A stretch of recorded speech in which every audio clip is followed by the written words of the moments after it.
resistance fighters. They are coming to kill and bomb our land, and we are resisting it. Nobody is bombing Catalonia. Nobody is killing them with air raid and airstrike. Nobody is bombing their markets and squares. That is happening in Biafra land, and we have raised army, very strong army, well armed with sophisticated weapon to defend our land, and they are defending it. So it is completely two different things. Now we are approaching, using a different approach, which I call the multidimensional approach. We are using the political approach, which is the democratic approach. We are also using the diplomatic approach, and we are using also the armed struggle. The armed struggle in the sense that we can't fold our hand while we are using the political and diplomatic approach to get our freedom. They are killing us. No. So we arm ourselves as we are pursuing this particular Biafra's freedom with diplomatic approach and political approach. We are also defending our land so that our women and children are not being butchered like they have done for ages. And that is where the armed struggle comes in. So the self-referendum will be conducted by the time we complete setting up the de facto government executive for all the state of Biafra, confederated state of Biafra, because Biafra is a confederated state. So by the time we finish setting up the de facto government, when we have captured the entire Biafra using this particular executive of the state government from the district to the county to the state administrators, we will have what we will start the exercise of data collection. Even if it is 20 million Biafrans who collected their data, we are good to go. But we are going to start the exercise of data collection, which will go directly to the Biafra government in exile security department, where the data will be stored, to start distributing the right to vote during the referendum. And we're going to make sure that those Biafrans in diaspora will also have the opportunity to cast their vote using electronic means. So the data collection will be done by the Biafra de facto government in the homeland and the Biafra Republic government in exile. So those Biafrans in diaspora will be given opportunity for their data to be collected for the purpose of this self-referendum. After the self-referendum, or before the self-referendum, we are going to inform the European Union, inform the US, inform Israel, inform the United Nations for formality. We're not informing them that they're going to come to give us the referendum because they will never support it. Now, with that, we are also going to inform over 100 human rights organizations that we believe they may be interested in knowing what we are doing. After that particular information has been passed to them, we go ahead with our referendum, which will take weeks to conclude.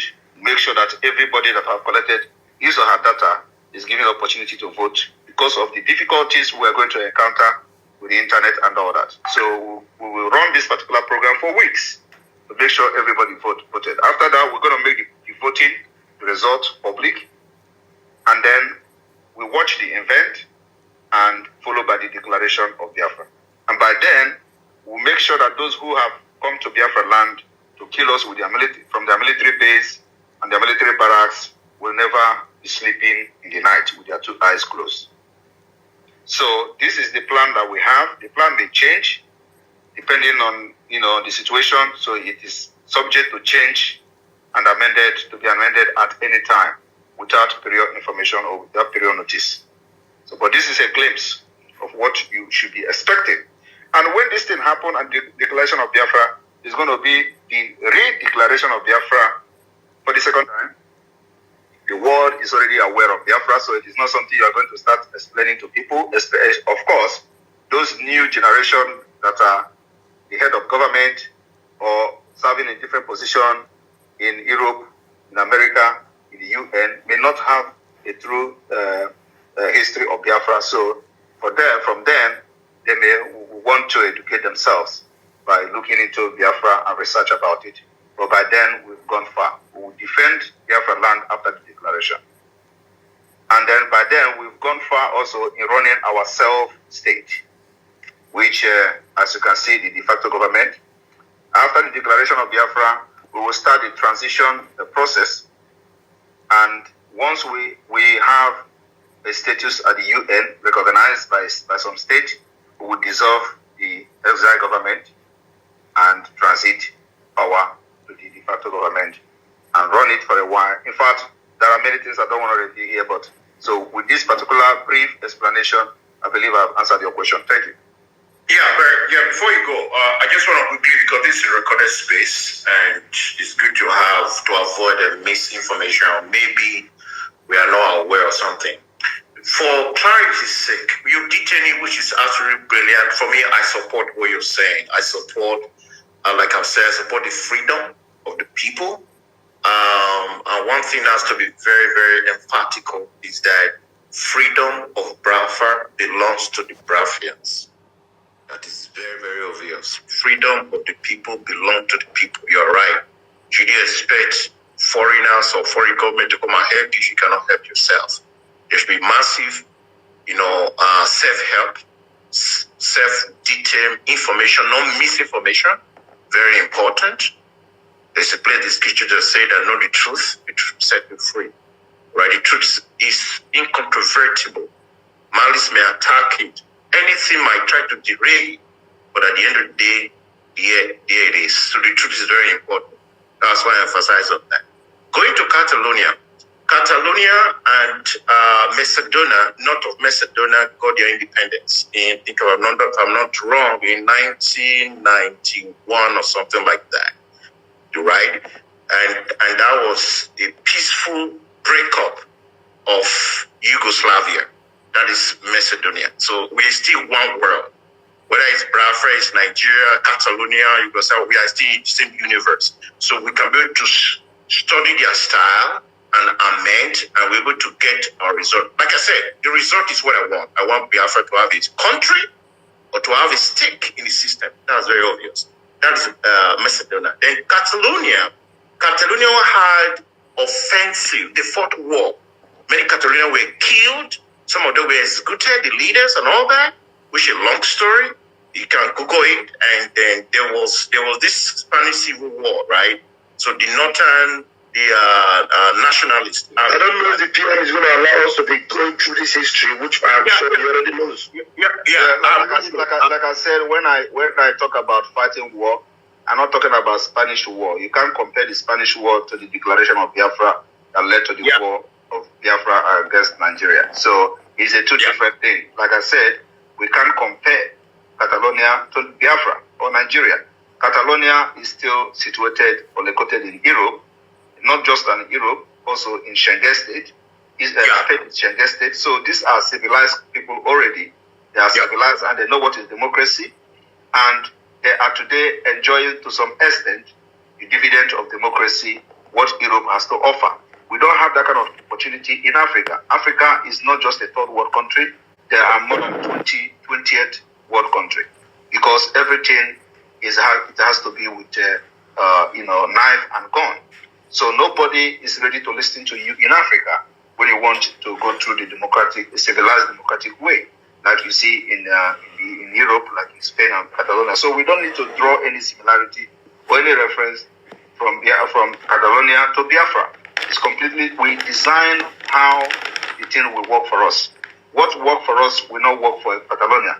What work for Catalonia will not work for us, because these are people with a different mentality. And Nigeria, we are not just dealing with Nigeria, or we are not just dealing with human being in Nigeria.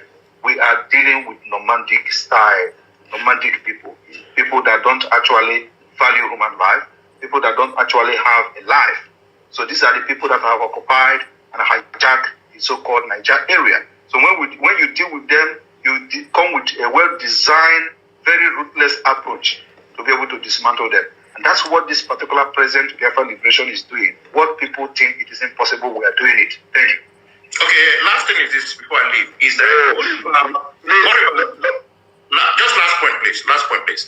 What about, for example, now, what you say right now, I really identify myself with it, and we have to do massive education. I believe you agree with me, right? To win the people, we need massive education. We are winning the people with our actions. It is not another time for educating anybody. We are not preaching anymore. We are taking the bull by its horn. delay is dangerous. So the people will come to term with Biafra by the time they see the actions that is going on. So we know our people and we know how they reason. Thank you. Exactly. So last point is that what about if there's a regional presidency, like what's happening in other places right now? If there's a new president, we are not interested in anything Nigeria anymore. We are not interested in anything regional. We just want our freedom. You can continue. Whoever wants to continue with Nigeria can go ahead with the regional. We are not interested in regional anymore. It is now very late. We've crossed the Rubicon. There is no going back. Thank you, my Prime Minister. Thank you, Prof. You have really engaged, and I'm sure the response from the Prime Minister is quite enlightening to you. Take it to the camps and let them know how resilient we are, how resolved we are. Thank you, PM, for that very, resounding reply. I'm going to give you the microphone right now.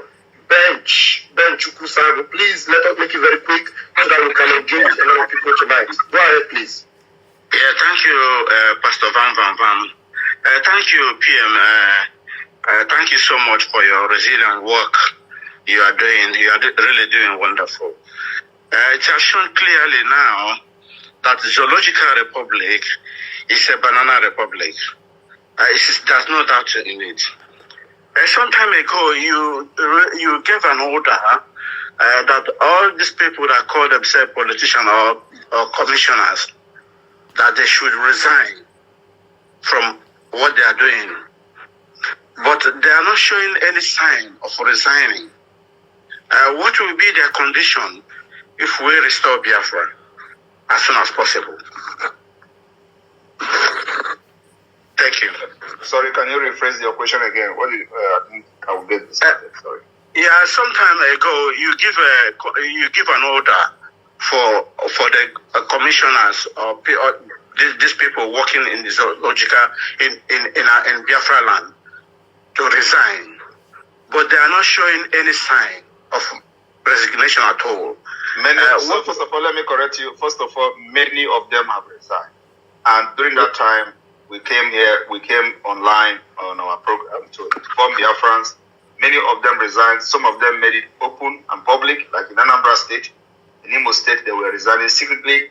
And the point is that when we give such orders, don't expect the enforcement of that order immediately. It can take months. When you have forgotten, that's when we come.